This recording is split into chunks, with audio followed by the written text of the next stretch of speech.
এবছরই দেশে ফিরতে চান শেখ হাসিনা।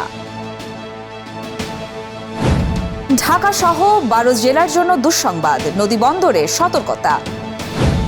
নতুন দামে বিক্রি হচ্ছে সোনা, ভরি কত?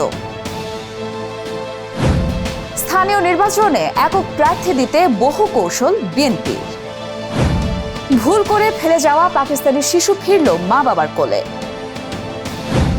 কারাগারে অসুস্থ হয়ে মৃত যুবলীগ নেতা নুরুল আলমকে নির্যাতনের আলামত মেলেনি। এতক্ষণ শুনছিলেন শিরোনাম, এবার বিস্তারিত সংবাদ। চলতি বছরেই দেশে ফিরবেন এমন ঘোষণা দিয়েছেন কার্যক্রম নিষিদ্ধ আওয়ামী লীগের সভাপতি ও সাবেক প্রধানমন্ত্রী শেখ হাসিনা। ভারতে নির্বাসিত অবস্থায় ভারতীয় সংবাদ মাধ্যম এনডিটিভিকে দেওয়া এক সাক্ষাৎকারে তিনি বলেছেন, সব বাধা ও ষড়যন্ত্র মোকাবিলা করে এবছরই দেশে ফিরবেন। নিজের বিরুদ্ধে দেওয়া মৃত্যুদণ্ডের রায়কে রাজনৈতিক উদ্দেশ্য প্রণোদিত বলেও দাবি করেছেন তিনি। বিস্তারিত রিপোর্টে। চলতি বছরই বাংলাদেশে ফিরবেন বলে ঘোষণা দিয়েছেন কার্যক্রম নিষিদ্ধ আওয়ামী লীগ সভাপতি ও সাবেক প্রধানমন্ত্রী শেখ হাসিনা। ভারতে নির্বাসিত জীবন থেকেই তিনি ঘোষণা দিয়েছেন, সব বাধা ও ষড়যন্ত্র মোকাবেলা করে চলতি বছরই তিনি দেশে ফিরবেন।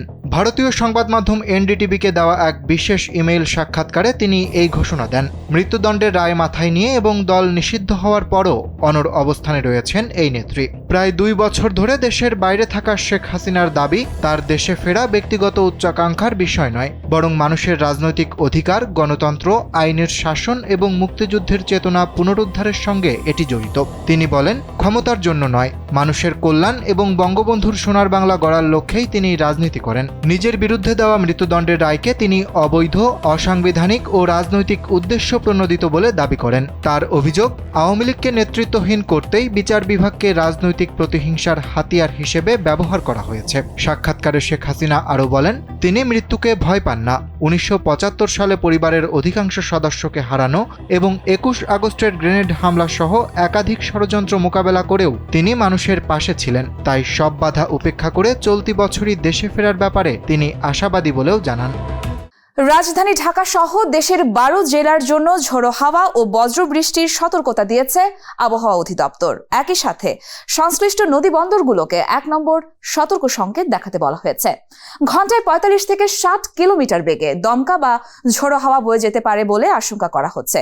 বিস্তারিত রিপোর্টে। রাজধানী ঢাকা সহ দেশের 12 জেলার জন্য ঝোড়ো হাওয়া ও বজ্রবৃষ্টির সতর্ক বার্তা দিয়েছে আবহাওয়া অধিদপ্তর। নদী বন্দরগুলোকে দেখাতে বলা হয়েছে 1 নম্বর সতর্ক সংকেত। রোববার দুপুর 1টা পর্যন্ত দেশের অভ্যন্তরীণ নদী বন্দরগুলোর জন্য প্রকাশিত বিশেষ সতর্কবার্তায় বলা হয়েছে, রংপুর, দিনাজপুর, বগুড়া, ময়মনসিংহ, ঢাকা, বরিশাল, পটুয়াখালী, কুমিল্লা, নোয়াখালী, চট্টগ্রাম, কক্সবাজার ও সিলেট অঞ্চলের ওপর দিয়ে দক্ষিণ অথবা দক্ষিণ পূর্ব দিক থেকে ঘন্টায় 45 থেকে 60 কিলোমিটার বেগে অস্থায়ী দমকা কিংবা ঝোড়ো হাওয়া বয়ে যেতে পারে। একই সঙ্গে এসব এলাকায় বৃষ্টি অথবা বজ্রসহ বৃষ্টির সম্ভাবনার কথাও জানিয়েছে আবহাওয়া অফিস। বিশেষ করে খোলা নদীপথ, উপকূলীয় অঞ্চল এবং নিচু এলাকায় বসবাসকারীদের প্রয়োজনীয় সতর্কতা অবলম্বনের পরামর্শ দেওয়া হয়েছে।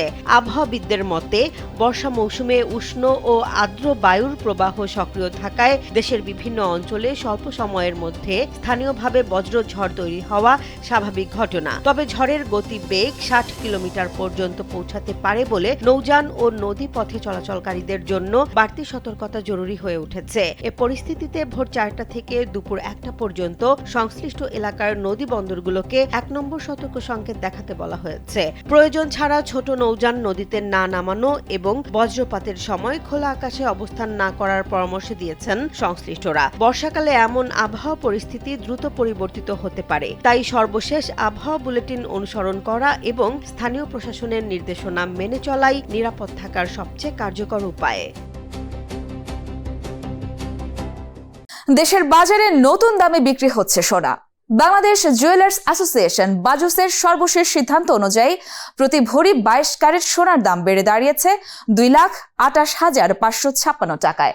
একই সঙ্গে বেড়েছে রূপোর দামও। বিস্তারিত রিপোর্টে। দেশের বাজারে সবশেষ সমন্বয়ে সোনা ও রূপার দাম যথাক্রমে 5,482 টাকা ও 175 টাকা বাড়ানো হয়েছে। রবিবার সোনা ও রূপা বিক্রি হচ্ছে সবশেষ নির্ধারিত দামে। গতকাল শনিবার সকালে সোনা ও রূপার দাম বাড়িয়ে নতুন দাম দাম নির্ধারণ করে বাংলাদেশ জুয়েলার্স অ্যাসোসিয়েশন বাজুস। সিদ্ধান্ত অনুযায়ী দেশের বাজারে ভ্যাট সহ প্রতি ভরি 22 ক্যারেটের সোনার দাম 2,28,556 টাকা। এছাড়া 21 ক্যারেটের প্রতি ভরি 2,18,292 টাকা, 18 ক্যারেটের প্রতি ভরি 1,87,440 টাকা এবং সনাতন পদ্ধতির প্রতি ভরি সোনা 1,53,148 টাকায় বেচাকেনা হচ্ছে। এছাড়া 22 ক্যারেটের এক ভরি রূপা বিক্রি হচ্ছে 4,666 টাকায়, 21 ক্যারেটের প্রতি ভরি 4,432 টাকা, 18 ক্যারেটের প্রতি ভরি 3,791 টাকা এবং সনাতন পদ্ধতির প্রতি ভরি রূপা 2,858 টাকায় বেচাকেনা হচ্ছে। বাজুস জানিয়েছে, পরবর্তী সিদ্ধান্ত না হওয়া পর্যন্ত সব জুয়েলারি প্রতিষ্ঠানে এই দাম কার্যকর থাকবে। তবে অলংকারের ডিজাইন অনুযায়ী মজুরি প্রযোজ্য। স্বর্ণালংকারের বিক্রয় মূল্যের সঙ্গে ভ্যাট যুক্ত থাকায় গ্রাহকদের কাছ থেকে আলাদাভাবে ভ্যাট আদায় করা যাবে না। এছাড়া সুনির্দিষ্ট ভ্যাট, মজুরি ও পাথর বাদ দিয়ে অলংকার এক্সচেঞ্জ ও পারচেজের ক্ষেত্রে বাজুসের আগের নিয়ম বহাল থাকবে। রূপার অলংকারের ভ্যাটের বিষয়ে খুব শিগগিরই সিদ্ধান্ত জানানো হবে। স্থানীয় সরকার নির্বাচনকে সামনে রেখে বিএনপির সবচেয়ে বড় চ্যালেঞ্জ এখন নিজেদের ভেতরের প্রার্থী সংকট। দলীয় প্রতীক ছাড়া ভোট হওয়ায় একাধিক নেতা নির্বাচনে নামার প্রস্তুতি নিচ্ছেন। তাই একক প্রার্থী নিশ্চিত করতে নতুন কৌশল নিয়েছে বিএনপি। বিস্তারিত রিপোর্টে। স্থানীয় সরকার নির্বাচন সামনে রেখে বিএনপির সবচেয়ে বড় চ্যালেঞ্জ এখন বিরোধী দল নয়, বরং নিজেদের ভেতরের প্রার্থী সংকট। দলীয় প্রতীক ছাড়া ভোট হওয়ায় এক এক এলাকায় একাধিক বিএনপি নেতা নির্বাচনে নামার প্রস্তুতি নিচ্ছেন। ফলে বাড়ছে গ্রুপিং, কোন্দল এবং অভ্যন্তরীণ প্রতিযোগিতা। এই পরিস্থিতিতে একক প্রার্থী নিশ্চিত করতে কৌশলী পথে হাঁটছে বিএনপি। দলটির নীতি নির্ধারকরা জানিয়েছেন, প্রার্থী বাছাইয়ে 3টি বিষয়কে সবচেয়ে বেশি গুরুত্ব দেওয়া হবে: জনপ্রিয়তা, জনগণের কাছে গ্রহণযোগ্যতা এবং আন্দোলন সংগ্রামে অবদান। বিএনপির শীর্ষ নেতাদের মতে, ধানের শীষ প্রতীক না থাকায় দলীয় সমর্থনের বাইরে গিয়েও অনেকে প্রার্থী হতে পারেন। এতে একই পদে একাধিক বিএনপি সমর্থিত প্রার্থী দাঁড়ানোর ঝুঁকি তৈরি হচ্ছে। তাই বিভাগীয় সাংগঠনিক ও সহ সাংগঠনিক সম্পাদকদের দেয়া হয়েছে বিশেষ দায়িত্ব, যাতে তৃণমূলের কোন্দল দ্রুত নিরসন করা যায়। দলীয় সূত্র বলছে, দেশের অধিকাংশ পৌরসভা, উপজেলা ও ইউনিয়ন পরিষদ এলাকায় ইতোমধ্যে 3 থেকে 7 জন পর্যন্ত সম্ভাব্য বিএনপি প্রার্থী মাঠে সক্রিয় রয়েছেন। সামাজিক যোগাযোগ মাধ্যমে প্রচারণা, মোটরসাইকেল শোডাউন, পোস্টার, ফেস্টুন এবং তরুণ ভোটারদের কাছে পৌঁছাতে নানা কর্মসূচিও শুরু হয়েছে। অন্যদিকে জামাতে ইসলামী ও এনসিপি অনেক জায়গায় একক প্রার্থী নিয়ে আগে ভাগেই মাঠে নেমেছে। একই সঙ্গে আওয়ামী লীগের কিছু স্থানীয় প্রভাবশালী ও পরিচ্ছন্ন ভাবমূর্তির ব্যক্তিরাও স্বতন্ত্রভাবে নির্বাচনে অংশ নিতে পারেন বলে ধারণা করা হচ্ছে। ফলে প্রতিযোগিতা আরও তীব্র হওয়ার আশঙ্কা রয়েছে। বিএনপির স্থায়ী কমিটির নেতারা বলছেন, দলের সিদ্ধান্তের বাইরে যাওয়ার সুযোগ থাকবে না। তবে বড় দলে একাধিক আগ্রহী প্রার্থী থাকাটা স্বাভাবিক। শেষ পর্যন্ত দল যাকে সমর্থন দেবে, সবাইকে তার পক্ষেই কাজ করতে হবে। রাজনৈতিক বিশ্লেষকদের মতে, স্থানীয় নির্বাচনে বিএনপির সাফল্য অনেকটাই নির্ভর করবে অভ্যন্তরীণ শৃঙ্খলা ধরে রাখা এবং তৃণমূলে গ্রহণযোগ্য একক প্রার্থী বাছাইয়ের ওপর। কারণ বিরোধী প্রতিপক্ষের পাশাপাশি নিজেদের ভেতরের বিভক্তিও হতে পারে দলের সবচেয়ে বড় পরীক্ষা। জেসমিন জাহান, কালবেলা। বাংলাদেশে বেড়াতে এসে ভুলবশত কুমিল্লার একটি রেস্টুরেন্টে শিশুকন্যাকে ফেলে চলে যায় পাকিস্তানি একটি পরিবার। পরে প্রশাসন ও রেস্টুরেন্ট কর্তৃপক্ষের তৎপরতায় 1.5 থেকে 2 বছর বয়সী নাফিসাকে নিরাপদে ফিরিয়ে দেওয়া হয় তার মা বাবার কাছে। বিস্তারিত রিপোর্টে। বাংলাদেশে বেড়াতে আসা পাকিস্তানি এক পরিবার ভুলবশত কুমিল্লার একটি রেস্টুরেন্টে তাদের শিশুকন্যা নাফিজাকে রেখে চলে যান। পরে রেস্টুরেন্ট কর্তৃপক্ষ ও প্রশাসনের তৎপরতায় 1.5 থেকে 2 বছর বয়সী শিশু নাফিজাকে পরিবারের কাছে নিরাপদে ফিরিয়ে দেওয়া হয়।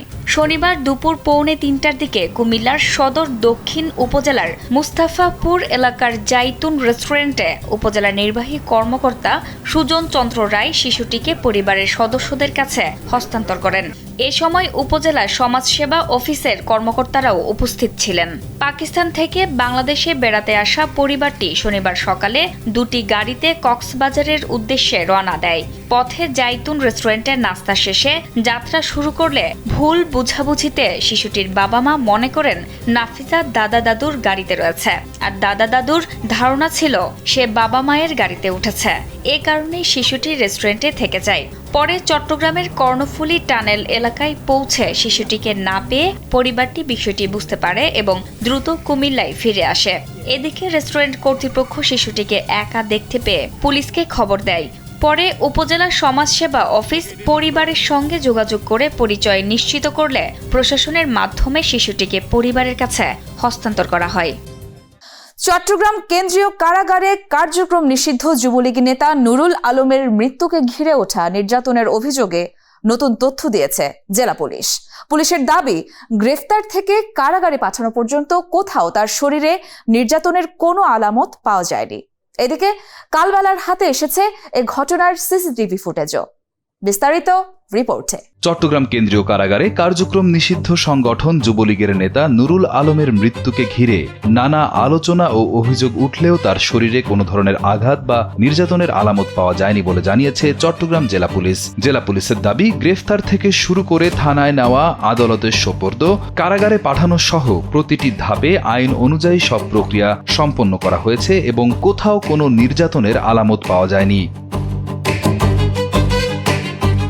নুরুল আলমকে আটকের পর থানায় নিয়ে যাওয়ার একটি সিসিটিভি ফুটেজে দেখা যায় স্বাভাবিকভাবেই পুলিশের সঙ্গে লিফটে উঠছেন তিনি।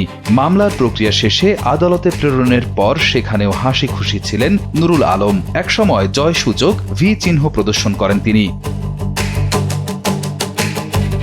চট্টগ্রামের পুলিশ সুপার মাসুদ আলম কালবেলাকে বলেন, নুরুল আলমকে আইন অনুযায়ী গ্রেফতার করে মাত্র 2 থেকে 3 ঘন্টার মধ্যেই আদালতে পাঠানো হয় এবং আদালতের নির্দেশে তাকে কারাগারে পাঠানো হয়। তিনি জানান, কারাগারে তার মৃত্যুর ঘটনায় পাঁচলাইশ থানায় একটি অপমৃত্যু মামলা করা হয়েছে। এরই মধ্যে ময়নাতদন্ত সম্পন্ন হয়েছে এবং ভিসেরা পরীক্ষার জন্য নমুনা পাঠানো হয়েছে। এসব পরীক্ষার প্রতিবেদন পাওয়ার পরই মৃত্যুর প্রকৃত কারণ নিশ্চিতভাবে জানা যাবে। এটা কি কারণে মারা গেল বা কিভাবে কি হলো, এটা পোস্টমর্টম রিপোর্টে আসবে। তো সুরতহাল রিপোর্ট, যেটা বিজ্ঞ এক্সিকিউটিভ ম্যাজিস্ট্রেট যেটা করে সুরতহাল রিপোর্ট, ওই সুরতহাল রিপোর্টে কিন্তু কোনো রকম কোনো জখম বা কোনো রকম কোনো কিছু আসলে করাও হয় নাই, বা আমাদের এখান থেকে তো করা হয় নাই। এবং হাসপাতালে ওইখানে কারাগারে ছিল, ওরকম কোনো নির্যাতন বা ওইরকম কোনো ঘটনা হওয়ার সুযোগও নাই, হয়ও নাই। আইন শৃঙ্খলা পরিস্থিতি অবনতি হওয়ার যথেষ্ট সুযোগ ছিল। বিভিন্ন জায়গায় মিছিল মিটিং হচ্ছিল। তারপরে চট্টগ্রাম সহ সারা দেশের বিভিন্ন জায়গায় কিন্তু 6টা জেলায় অন্ততপক্ষে যে সেনাবাহিনীও মোতায়েন হয়েছিল।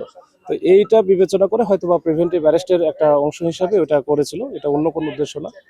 এখন এটা পোস্টমর্টম রিপোর্ট পেলে তখন হয়তো বা আমরা বুঝতে পারবো। কারা কর্তৃপক্ষ জানায়, মঙ্গলবার বিকেলে তাকে আমদানি ওয়ার্ডে রাখা হয়। বুধবার সকাল 7টার দিকে তিনি অসুস্থ হয়ে পড়লে তাৎক্ষণিকভাবে চট্টগ্রাম মেডিকেল কলেজ হাসপাতালে নেওয়া হয়। কারাগারের সিসিটিভি ফুটেজেও দেখা যায় অসুস্থ অবস্থায় তাকে অন্যজন ধরে নিয়ে যাচ্ছে। পরে হাসপাতালে নিয়ে গেলে চিকিৎসক তাকে মৃত ঘোষণা করেন।